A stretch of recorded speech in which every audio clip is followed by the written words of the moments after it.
안녕하세요. 멜묵상. 오늘은 에베소서 4장 25절부터 5장 2절까지 말씀 보도록 하겠습니다. 네, 이제 어제까지 우리가 봤던 내용은 이거예요. 새 사람을 입어라. 예, 이제 옛 사람을 벗어 던져라. 하나님께서 예수 그리스도 안에서 우리를 새로운 피조물로 만드셨다. 그런 이야기를 우리가 살펴봤고요. 그렇기 때문에 25절 그런즉 그렇기 때문에 이제 어떤 삶을 살아야 하는가에 대해서 여러 가지 예시를 들어줍니다. 그 예시들을 하나하나 꼼꼼하게 살펴보면은 일종의 공통점을 발견할 수 있는데요. 그 내용 한번 볼게요. 그런즉 거짓을 버리고 각각 그 이웃과 더불어 참된 것을 말하라. 이는 우리가 서로 지체가 됨이라. 보세요. 여기 보면은 거짓을 버리라고 말합니다. 거짓을 버리는 것은 이제 속이지 말고 있는 그대로 말하는 거죠. 여기서 말하는 거짓은 그러니까 단순히 사실의 왜곡만을 의미하는 게 아니에요. 이웃을 섬기지 않는 방식의 모든 말인 거죠. 그러니까 옛날에 제가 거짓말의 발명이라는 영화를 본 적이 있는데 막 막 인제 딱 봐도 못생긴 애기를 보면 "아 애기가 쥐새끼처럼 생겼네." 뭐 이런 식으로 막 말해요. 거짓을 안 한다는 거죠. 이걸 참말이라고 말하지 않아요. 오히려 참된 것, 진실한 것, 옳은 것을 말하는 게 진짜 거짓을 버리는 거죠. 자, 그 이유가 뭐예요? 서로 지체가 됨이라. 그러니까 하나님께서 이게 지금 멜 목상 쭉 따라오신 분들은 알겠지만 하나님께서 우리를 구원하신 방식이 개개인의 구원 방식이 아니고 공동체를 한 사람으로 구원하신다고 했죠. 그쵸. 그걸 생각하면은 제일 중요한 건 뭐예요? 서로 계속해서 거짓을 하고 서로 속이면은 공동체로서 한 사람으로 구원받을 수가 없잖아요. 그러니까 "서로를 섬기는 말을 해라." 이렇게 25 절에 이야기를 하는 겁니다. 그러면서 "분을 내어도 죄를 짓지 말며 해가 지도록 분을 품지 말고 마귀에게 틈을 주지 말라." 이렇게 얘기합니다. 그러니까 분 자체가 나쁜 게 아니에요. 그러니까 악을 보면서 분노하는 건 오히려 정당한 거죠. 근데 죄를 짓는 방식의 자기중심적인 분노가 있을 수 있습니다. 예. 그러니까 그런 방식의 분노를 내는지 스스로 주의 깊게 잘 살펴보라는 거죠. 그리고 그런 분노가 아무리 길어도 해를 넘기는 방식으로 분노를 품잖아요. 그럼 교만이 슬그머니 자리할 수 있어요. 그러니까 여러분 잘 들어보세요. 예. 뭐 부부싸움 할 수도 있어요. 네. 뭐 연인끼리 싸울 수도 있고 친구끼리 싸울 수도 있습니다. 화가 날 수도 있죠. 근데 그게 막 여러분들을 잡아먹는 것 같아 하잖아요. 그게 분명히 있습니다. 그래서 막 다른 사람과의 관계까지도 막 영향을 미치고 막 분노 때문에 잠을 자지 못하고 그럼 사실상 마귀가 여러분들을 장악하는 과정 가운데 여러분들이 있을 수 있어요. 그때 여러분들 기도가 필요합니다. 그리고 그때 회개가 필요해요. 물론 '아니 나한테 나를 화나게 만든 그놈이 나쁜 놈이지 왜 내가 회개해야 돼?' 이렇게 생각할 수 있습니다. 예 충분히 이해해요. 그 분노하면은 그럴 수 있죠. 그렇지만 그 모든 과정 중에서 그래서 분노하다가 내가 나를 망쳐 버리고 그 사람과의 관계뿐만 아니라 다른 사람과의 관계까지 망쳐 버리면은 결국 내 손해잖아요. 그쵸? 그러니까 잘 생각해 보셔야 됩니다. 그리고 도둑질하는 자는 다시 도둑질하지 말고 돌이켜 가난한 자에게서 구제할 수 있도록 자기 손으로 수고하여 선한 일을 하라. 여기서 도둑질은 꼭 이렇게 돈 이런 것만을 의미하는 게 아니에요. 그러니까 자신의 삶에서 남에게 피해를 끼치는 방식으로 경제적으로 그렇게만 살아가는 것을 의미하는 거죠. 그러니까 여러분 또 오해하지 마십시오. '아 나는 몸이 너무 안 좋아 가지고 집에서 계속 누워 있는데 우리 부모님이 나를' 그런 사람도 있죠. 그걸 가리켜서 도둑질이라고 말하는 게 아닙니다. 삶이 너무나 허약하고 연약해 가지고 다른 사람에게 기대는 방식으로 삶을 살아갈 수밖에 없는 소수의 사람들이 있어요. 근데 그건 예외 조항이에요. 항상 이런 건 본문을 보면서 예외 조항을 가지고 들이대면 안 돼요. 우리 대다수는 게으르지 않고 부지런하게 남들을 섬기는 삶을 살아야 한다는 거죠. 그러니까 여러분들이 열심히 벌어 가지고 열심히 또 할 수 있는 방식으로 인제 경제적인 유익을 누리기 위해서 그리고 나 혼자 누리기 위해서가 아니고 사람들과 함께 누리기 위해서 공동체적으로 삶을 살기 위해서 이 땅에서 수고해서 선한 일을 하라는 거죠. 특히 구제할 것이 있도록요. 무릇 더러운 말은 너희 입 밖에 내지 말고 오직 덕을 세우는 데 소용되는 대로 선한 말을 하여 듣는 자들에게 은혜를 끼치게 하라. 마찬가지죠. 더러운 말을 하지 말아라 라는 것뿐만 아니라 선한 말을 해라 라고 말하죠. 그렇죠. 그 더러운 말은 뭐 욕설이나 이런 걸 의미하기도 합니다. 그렇지만은 더 중요한 건 뭐냐면은 사람들을 불쾌하게 하고 상처 주는 말을 하지 말라는 거죠. 예. 하나님의 성령을 근심하게 하지 말라. 그 안에서 너희가 구원의 날까지 인치심을 받았느니라. 너희는 모든 악독과 노함과 분냄과 떠드는 것과 비방하는 것을 모든 악의와 함께 버려라. 예. 이게 인제 하나님의 성령과 함께 있죠. 근데 하나님의 성령은 여러분들이 그러니까 이런 목에 모든 악에 의해서 장악당할 때 근심하십니다. 예. 그분이 여러분들과 함께 계세요. 그래서 여러분들이 그리스도인 삶의 방식을 살아갈 수 있도록 여러분들과 함께 계시는데 계속해서 여러분들이 그리스도인 삶의 방식대로 살아가지 않고 예를 들면 더러운 말을 계속 내뱉는다든가 분노하면서 비방한다든가 하면은 그분이 살아가는 방식의 진리를 따라서 살아가는 삶이 아니잖아요. 그러니까 여러분들은 이렇게 생각해 보세요. 여러분들의 가족, 여러분들 안에 계신 여러분들의 가족을 계속 근심시키는 행동을 하는 거예요. 제가 아는 그 목사님 한 분 계신데, 그 목사님이 자기 자녀가 있는데, 이 목사님 정말 경건한 분이에요. 그리고 사모님도 마찬가지고. 근데 자녀가 너무 이 목사님과 반대되는 삶을 살아가는 거예요. 예. 너무 막 말도 험하게 하고 막 욕하고, 그 뭐 자녀가 뭐 청소년이나 어린 것도 아닌데도 불구하고 나이도 먹었는데 그러는 거예요. 그러니까 근심이 너무 많으시더라고요. 예. 그러니까 뭐 저기 "아빠의 얼굴에 먹칠하니까는 착한 말만 해야지." 이런 의미가 아니에요. 그 올바른 삶의 방식이 있는데, 가까운 사랑하는 사람이 올바른 삶의 방식을 못 살면 어떻게 되죠? 슬프잖아요. 근심하게 되죠. 마찬가지예요. 여러분들이 그리스도인다운 삶의 방식을 살아가지 않을 때 성령께서 여러분들 안에서 슬퍼하십니다. 근심하세요. 이걸 기억하십시오. 그러면서 서로 친절하게 하며 불쌍히 여기며 서로 용서하기를, 하나님은 그리스도 안에서 너희를 용서하심 같이 하라. 그러므로 사랑받는 자녀같이 너희는 하나님의 본받는 자가 되고, 그리스도께서 너희를 사랑하신 것 같이 너희도 사랑 가운데서 행하라. 그는 우리를 위해 자기를 버리사 향기로운 제물과 희생 제물로 하나님께 자신을 어떻게 해요? 드리셨죠. 예. 그러니까 그분 닮은 삶을 살아라. 예. 서로 용서하라. 그러면서 공동체 안에서 서로를 섬기면서 사는 그런 삶을 살아라. 이렇게 이야기를 합니다.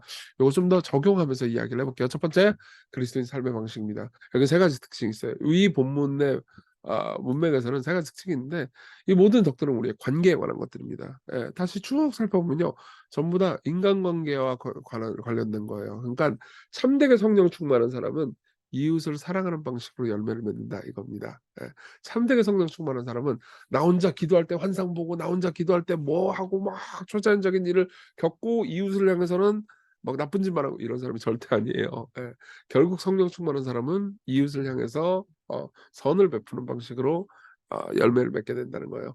두 번째로, 부정적인 금령, 뭐 하지 마라, 예를 들면 거짓말하지 마라, 그런 긍정적인 명령과 균형을 이룹니다. 진실을 말해라.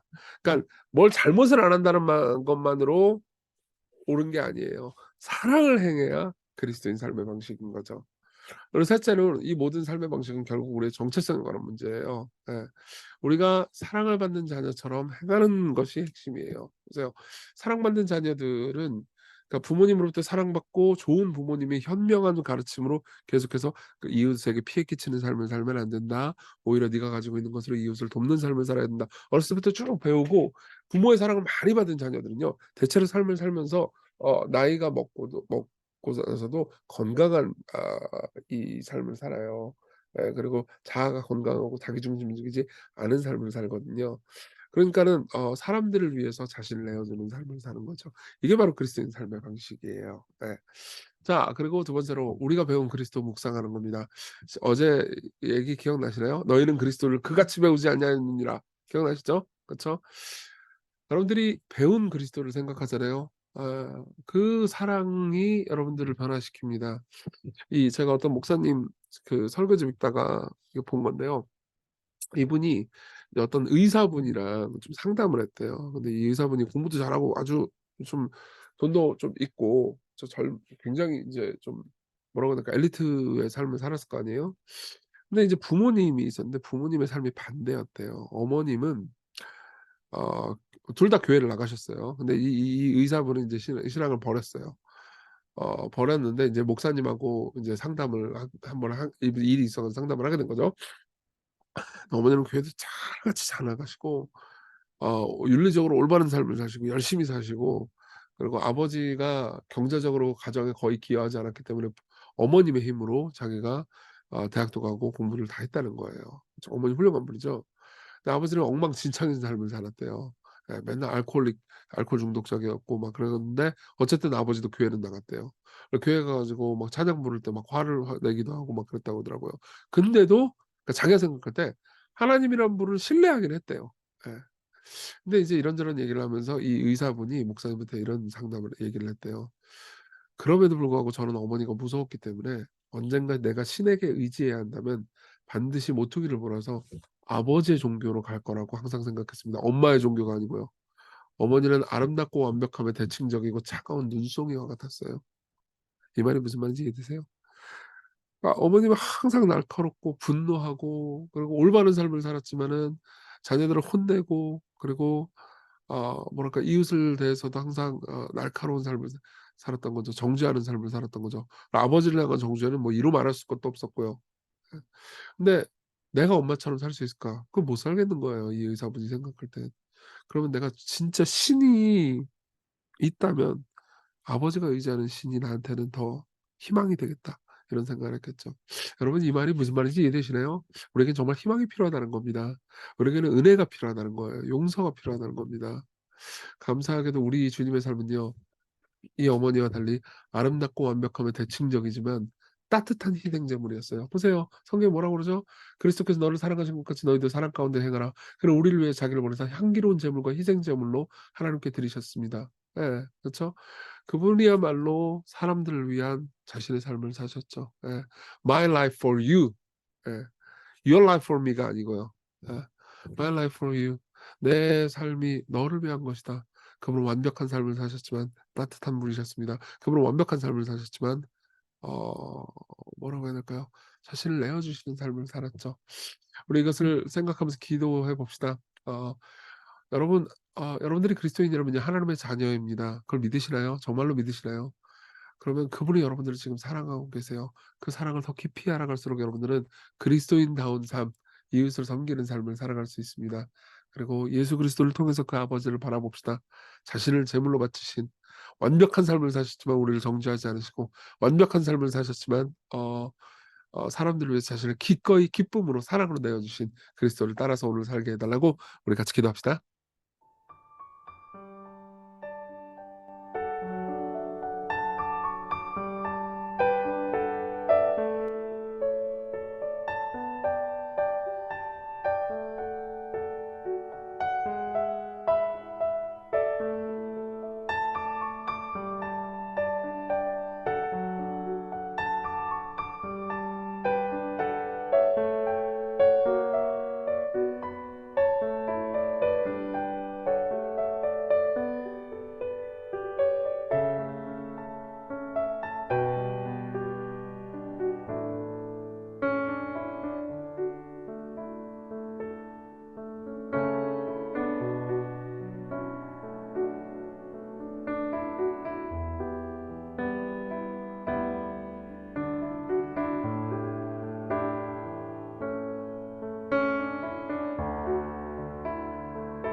기도하겠습니다.